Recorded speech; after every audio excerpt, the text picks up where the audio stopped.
Hi viewers, welcome to our channel enrich your English. ఈరోజు ఇంకొక similar sounding word గురించి మనం తెలుసుకుందామండి.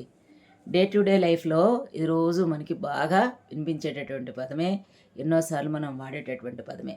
ఏంటంటే అది diary. Diary, D I A R Y diary, D A I R Y dairy.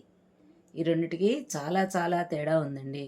అంటే జనరల్గా మనం వింటూ ఉంటాం కానీ రాసేటప్పటికి వచ్చేటప్పటికి ఏది ఏంటా అని చెప్పనేటటువంటిది చాలా కన్ఫ్యూజ్ అవుతూ ఉంటామండి.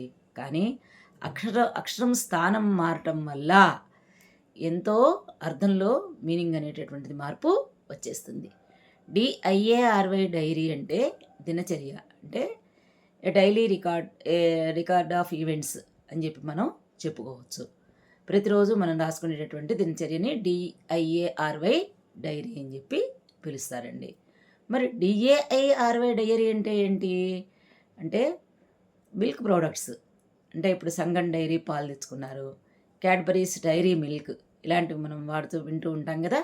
ఇక్కడ మనకి ఈ డైరీ అనేటటువంటిది ఉపయోగిస్తారు. సో ఒక్క అక్షరం ఐఏ రెండు స్థానాలు మారటం వల్ల ఎంత డిఫరెన్స్ ఉంది అనేటటువంటిది తెలుసుకొని సందర్భానికి ఏది అన్వయిస్తుందో తెలుసుకొని మనం చక్కగా వాడితే మన లాంగ్వేజ్ చాలా బాగుంటుందండి.